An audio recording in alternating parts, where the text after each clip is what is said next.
हरे कृष्ण. श्रीमद भगवद गीता जशी आहे तशी, अध्याय 10. अध्यायाचं नाव आहे विभूती योग. आपण 15व्या श्लोकाचं तात्पर्य आता वाचायला सुरू करत आहोत. त्याआधी श्रील प्रभुपादांना प्रार्थना करूया. हे श्रील प्रभुपाद, आम्ही श्रीमद भगवद गीता हा ग्रंथ वाचून समजून घेण्याचा प्रयत्न करीत आहोत. त्यासाठी आम्हाला आशीर्वाद द्या. धन्यवाद प्रभुपाद.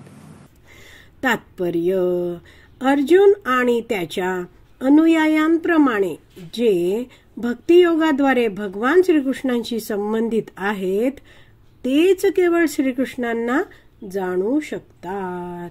तर इथे आपण शब्द वाचला आहे भक्तियोग. तर अर्जुन आणि त्याचे अनुयायी आहेत, त्याच्याप्रमाणेच जे भक्त आहेत त्यांनी काय केलं? भक्तियोग केला. तर भक्तियोग यामध्ये नवविधा भक्ती येते. तर नवविधा भक्तीमधली जी कार्य आहेत आपण जाणतो, श्रवणम, कीर्तनम, स्मरणम वगैरे सगळी. तर ही जी कार्य आहेत, ह्या ज्या सेवा आहेत त्या हा भक्त भक्तांच्या, इतर भक्तांच्या संगात करतो. वरिष्ठ भक्त आहेत त्यांच्या मार्गदर्शनात करतो. अधिकृत गुरुशिष्य परंपरेतील वैष्णव भक्तांकडून हा जो भक्त आहे, भक्तीत प्रगती करण्याची इच्छा असलेला भक्त नियमितपणे वैदिक शास्त्राचं श्रवणम करतो, नामजप करतो, कृष्ण प्रसाद खातो आणि अशा प्रकारे तो भगवान श्रीकृष्णांची दृढपणे भक्तिमय सेवा करतो.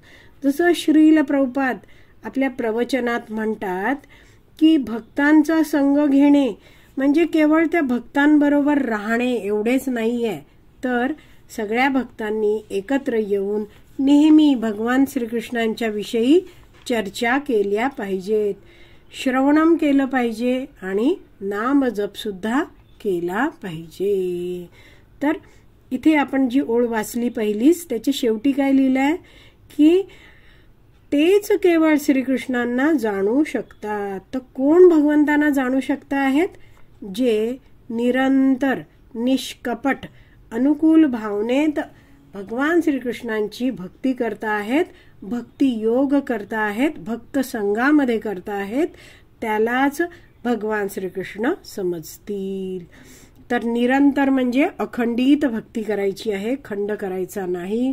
निष्कपट भावनेत म्हणजे दुसरा कोणता छुपा भौतिक हेतू नाहीये. एकच हेतू आहे भगवंतांची भक्ती करताना की मला भगवान श्रीकृष्णांना संतुष्ट करायचं आहे. आणि अनुकूल भावनेत म्हणजे कशी भक्ती करायची आहे, जशी भगवंतांनी सांगितलेली आहे.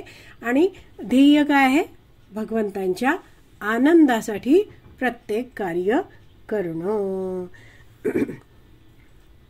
तर असा जेव्हा व्यक्ती करतो, भक्तियोग करतो, तेव्हाच त्याला भगवान श्रीकृष्ण समजतील. म्हणजे म्हटलं ना, तेच केवळ श्रीकृष्णांना जाणू शकतात. पुढे वाचते आहे, नास्तिक किंवा आसुरी प्रवृत्तीचे लोक श्रीकृष्णांना जाणू शकत नाहीत.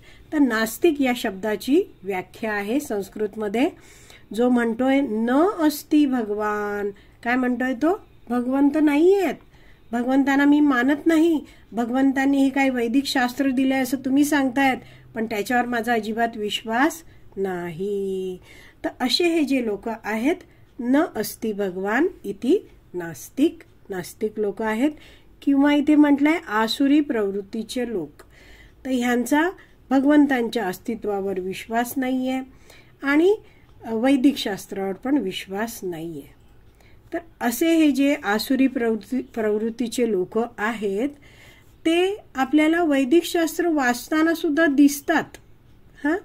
ते लोक ऐकतात सुद्धा की श्रीकृष्ण भगवान आहेत, मात्र त्यांची प्रवृत्ती कशी आहे? या लोकांची आसुरी म्हणजेच राक्षसी प्रवृत्ती आहे.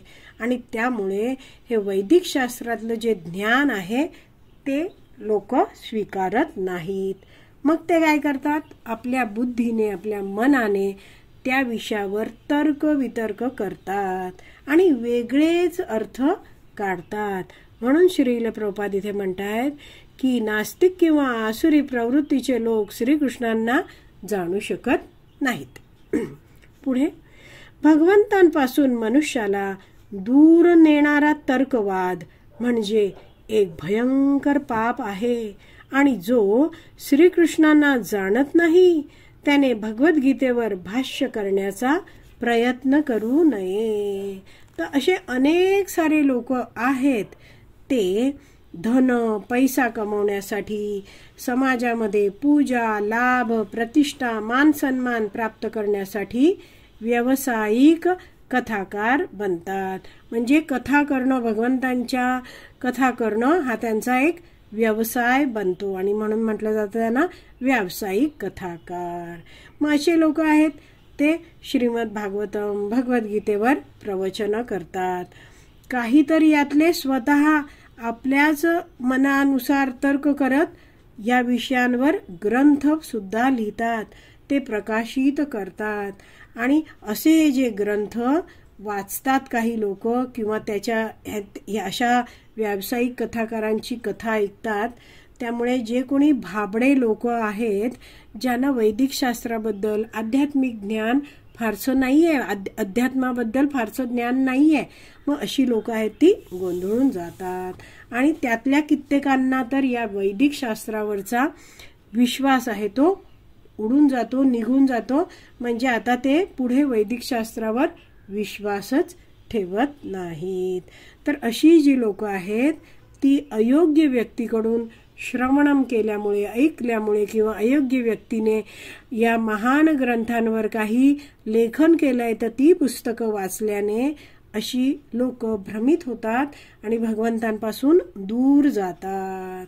तर म्हणून असे प्रवचन करते काय करत आहेत, गंभीर पाप करत आहेत.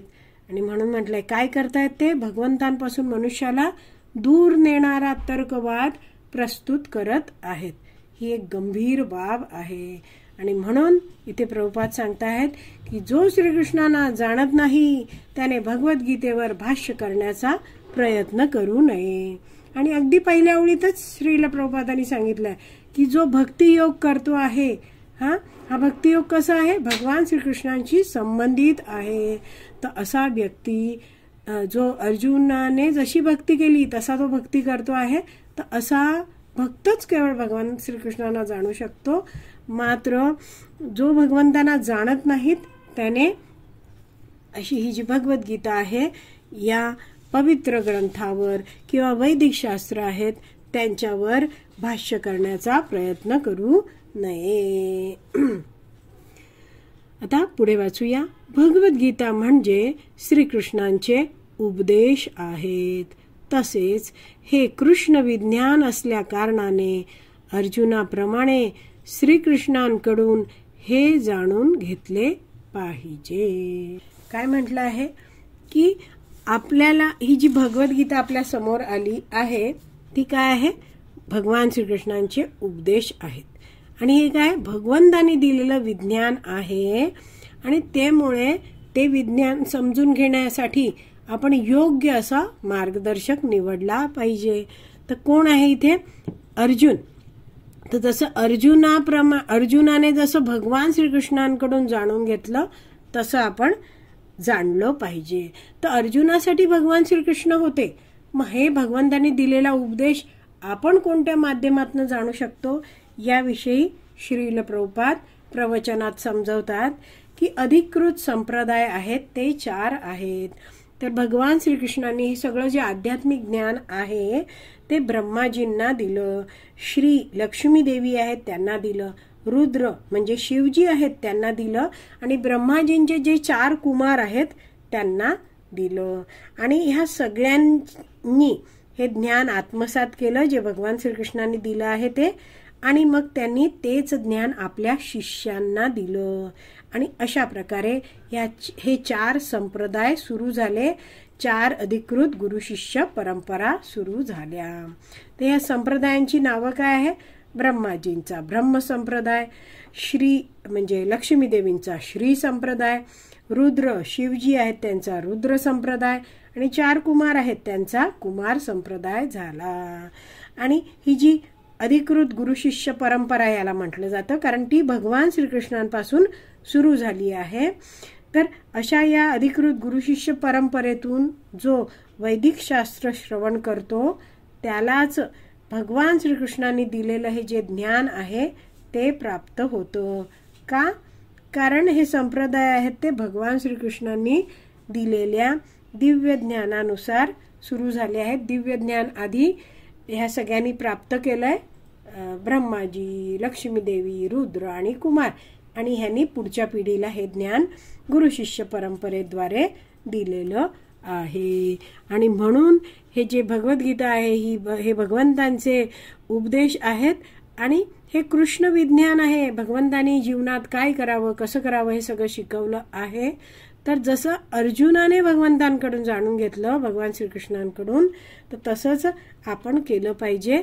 भगवंतांकडून येणाऱ्या परंपरेतून श्रवण केलं पाहिजे. कुणीही उठतो आहे ज्याला परंपरा नाही, ज्यांनी अधिकृत गुरुशिष्य परंपरेतून मार्गदर्शन घेतलं नाही, ज्ञान घेतलं नाही, जो भगवंतांना शरणागत नाहीये, भगवंतांची अनन्य भक्ती करत नाहीये, त्याच्याकडून आपण हे ज्ञान घेऊच शकत नाही. का? कारण त्यालाच काही माहिती नाही. तो फक्त आपल्या मनोकल्पनेनुसार ह्या गंभीर विषयांवर आपली मतं मांडतो आहे. पुढे म्हटलं आहे की नास्तिकवादी लोकांकडून भगवद्गीता समजून घेऊ नये. तर नास्तिकवादी लोक कसे आहेत? ज्यांचा भगवान श्रीकृष्णांवर विश्वास नाही, भगवान श्रीकृष्णांच्या वाणीवर, वाक्यांवर, बोलण्यांवर विश्वास नाही. असे लोक भगवान श्रीकृष्णांना काही रूप असू शकते यावर विश्वास ठेवत नाहीत. जे म्हणतात की श्रीकृष्ण हे परमसत्य नाही, असे लोक आहेत ते नास्तिकवादी लोक आहेत. तर अशा लोकांनी कधीच अधिकृत गुरुशिष्य परंपरेतून वैदिक शास्त्र समजून घेण्याचा प्रयत्न केलेला नाहीये. तर अशी ही जी लोक आहेत, कशी आहेत ती? नास्तिकवादी लोक आहेत.